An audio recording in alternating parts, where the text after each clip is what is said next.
Si tu trades uniquement l'analyse technique, laisse-moi te dire que tu vas te faire sortir plein de fois à cause des news économiques. Donc là aujourd'hui, on est le 5 novembre au moment où je te fais cette vidéo et aujourd'hui on a l'ADP Non-Farm Employment Chain qui sort. C'est une donnée sur les emplois non agricoles aux États-Unis. Donc on exclut tout ce qui est agricole.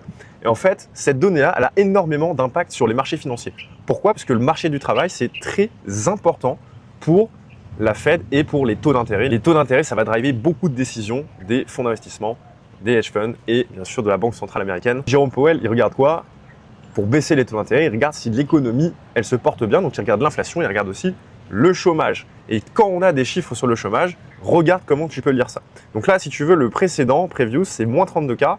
Donc ça veut dire que la dernière fois, il y a eu moins 32 000 emplois créés par rapport à la fois précédente. Ces datas sont vraiment importantes à comprendre parce que Jérôme Powell, le directeur de la Fed, Réserve fédérale américaine, l'ADP Non-Farm Employment Change, c'est une donnée sur, là c'est marqué ici si tu veux dans mesure, et le mois précédent il y a eu 32 000 emplois de moins, donc on était bien en dessous des attentes qui étaient à 52 000 emplois supplémentaires créés. Donc finalement au lieu d'en faire 50 000 de plus, on en fait 30 000 de moins, donc là c'est extrêmement différent des attentes.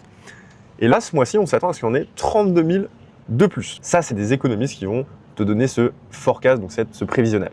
Ensuite, ce qu'il faut que tu comprennes, c'est la lecture que tu dois faire de ce document. Là, ce que tu vois, c'est Actual Greater Than Forecast is good for currency. Donc, ça veut dire que si on sort au-dessus des forecasts, c'est bon pour le dollar. Il faut aller plus loin que ça dans la réflexion. Si on est au-dessus des forecasts, ça veut dire qu'il y a plus d'emplois créés que prévu. Ça veut dire que les entreprises, elles ont besoin de plus de main-d'œuvre parce qu'il y a de la demande, parce que ça tourne, donc l'économie va bien. Donc, pourquoi on irait baisser les taux, tu vois? Or, si on est en dessous des attentes, bon là, ça veut dire que l'économie souffre plus que ce à quoi on s'attendait. Donc, c'est évidemment un signal d'alarme pour la Fed qui doit se dire « Ok, peut-être que baisser les taux, c'est une sage décision. » Ensuite, autre lecture importante à comprendre, c'est s'il y a une énorme différence. Si tu es à 33 000, bon, bah, ça ne va pas avoir un très grand impact, ou 31 000, donc un petit peu en dessous, ça ne va pas avoir un très grand impact. Par contre, comme tu peux le voir le 1er octobre, quand on était à moins 32 000 au lieu de 52 000 prévus, bah, il y a eu un impact très important sur le dollar et sur tous les marchés parce que ceux-ci sont interconnectés. Tous les jours, je te parle de ces news économiques dans mon canal Telegram. Si tu veux comprendre beaucoup mieux ces news économiques pour l'implémenter dans ton trading, tu peux rejoindre, c'est totalement gratuit, c'est le lien qui est dans ma bio, on se retrouve là-bas.